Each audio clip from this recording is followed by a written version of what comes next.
Hi everyone.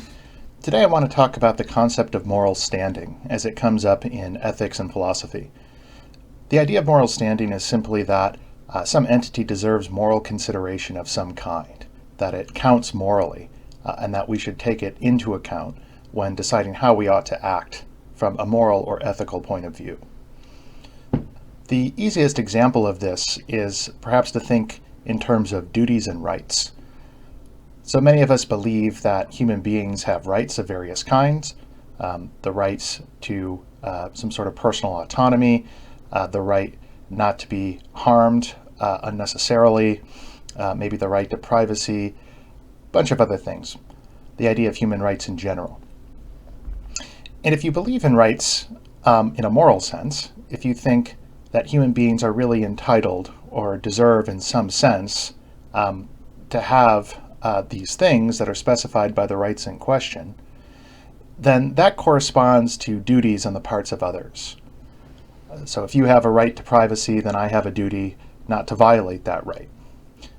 If I didn't have such a duty, then the right would be meaningless because it wouldn't give you any sort of protection from a moral point of view.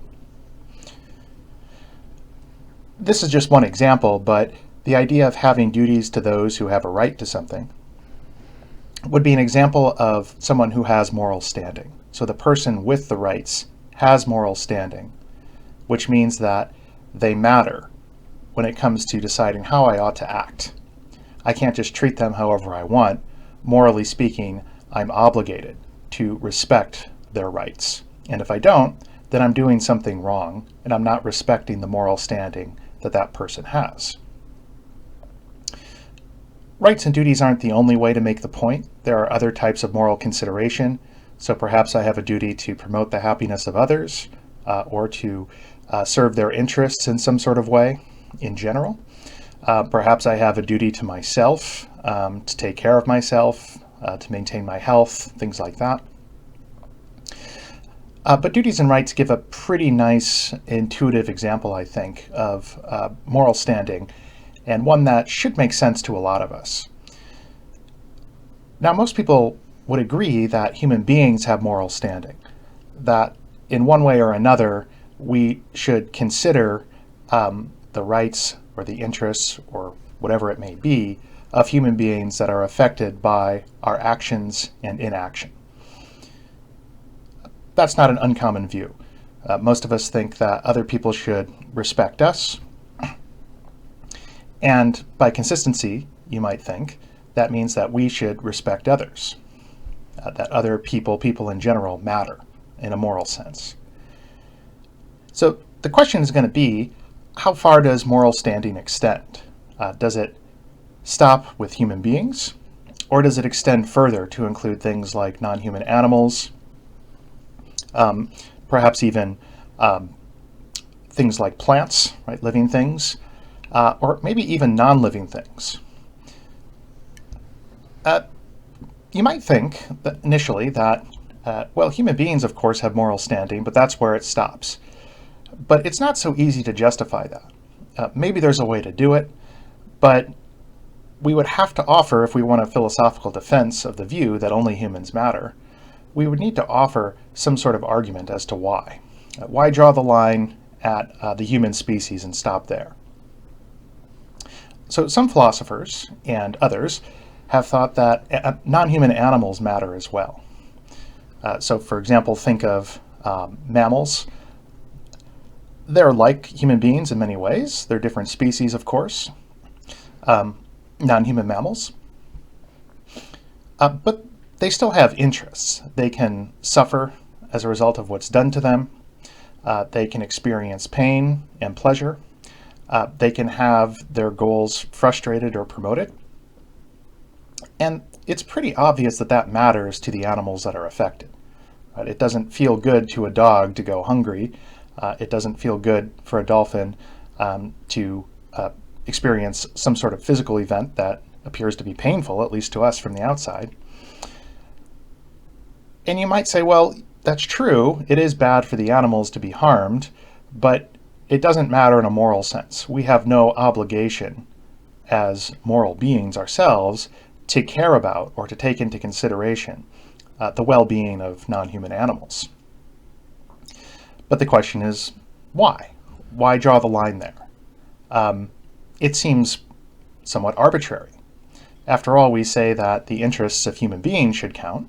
Right? We think you shouldn't cause indiscriminate pain to a human being. That's just messed up. But if that's the case, then why would it be okay to do the exact same thing to a non-human? Again, it seems somewhat arbitrary to say the human being's pain matters, but the non-human's does not matter. I'm not saying that that's a knockdown argument or anything. Maybe you can come up with a good reason, but we need something, and it's not really obvious what the reason would be. In general, you might think of this in terms of what's sometimes called speciesism. So the philosopher Peter Singer, for example, has made much of this. He argues that the species membership of an animal, whether it's human or non-human, simply has no moral significance. It's just a biological category. Why should the biological category, which is just an accident of our evolutionary history on Earth, carry any moral weight? It seems like, to him, what matters is the question of whether something has interests. Is it good or bad for something to experience a certain state of affairs? So take hunger, for example, and the pain that comes from that. We admit that's bad in a human, so he thinks it would also be bad in a non-human. And if we have an obligation not to cause human beings to go hungry, then we also might have an obligation not to do that to non-human animals. To make this point, you might think in terms of species that are closer to us and maybe easier to sort of recognize the similarities. So there were, in addition to Homo sapiens, many other hominid species that were very similar to us. Neanderthals, for example, they all died out. But imagine some of those species were still around. Would it be okay to go to, say, the Neanderthal camp and just kill everybody because we felt like it, just for fun or something? We get some enjoyment out of it. Sounds kind of messed up, but say somebody enjoys that. Would there be anything wrong with that? Well, if only humans matter, then no, it's fine, because they're not humans, so they don't have moral standing.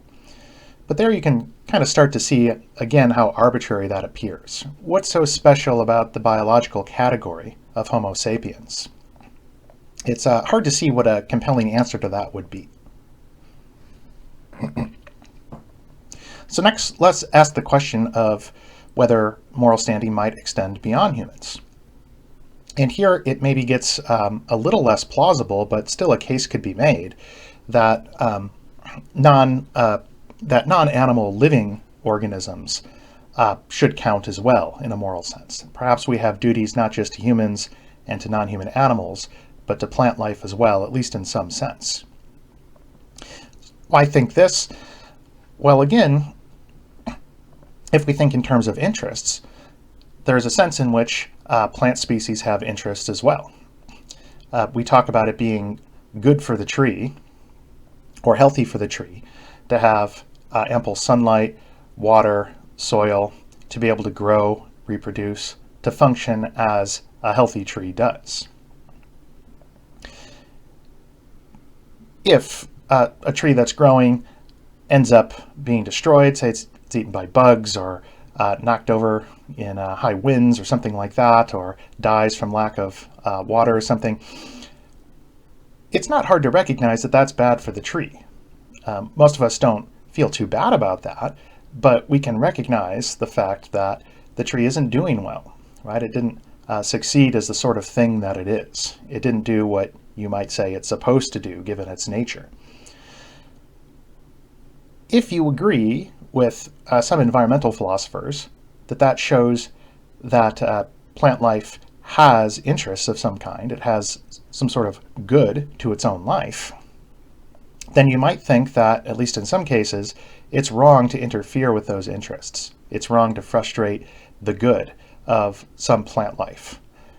So if you just cut down a tree for no reason, you've perhaps harmed the tree, and maybe you've done something morally questionable in that case. It might not be as bad as murdering a human being, Won't speak to that here. But there might be a sense in which we ought not to have done that. Right? There was no good reason for it, and we hurt something, in this case a tree, and that just seems morally questionable if you agree that the interests or the good of beings in general matter. The fact that it's not human or not even an animal, again, those seem like arbitrary categories from a moral point of view. Why should species membership matter? Now, of course, there might be good objections to thinking that plant life has moral standing. Maybe it's not the case. Maybe you can come up with a good argument for why we should draw the line between animals and non-animals. Maybe only animals matter, or maybe it's only certain types of animals, and then you would have to come up with some sort of non-arbitrary justification for that as well. Maybe there's a way to do it, but that is the question of moral standing, trying to decide where to draw the line between what matters in a moral sense, what things we have duties to, and what doesn't matter. So for example, most people would agree that, say, just a rock doesn't have moral standing. You can do whatever you want to it. I cut a rock in half. I haven't done anything wrong to the rock. And that might be because it doesn't have interests. It doesn't matter to the rock how it gets treated, unlike the case of a dolphin or a dog, a bird, or maybe even certain kinds of plants as well. Moral standing will also come up with questions of artificial life. So if in the future we have cyborgs, or robots, or sentient or sapient artificial intelligence, the question of moral standing is going to arise there as well. Do we have duties and obligations to treat these things with a certain form of respect, to take their interest into account? And again, you might initially say no, because these things don't matter morally simply because they're artificial. But again, you'd have to explain why the artificiality matters. Who cares? If some artificial intelligence was ultimately designed by human beings and created, why should that matter if we now have an independent being who cares about its own existence, who has interests, who maybe has desires, at least has preferences? Wouldn't that be enough to ground the idea that we ought to respect that thing's interests and perhaps even rights? Those might turn out to be big questions in the future. So just a few examples of how moral standing is an important question that we need to take into account one way or another. So thanks for listening.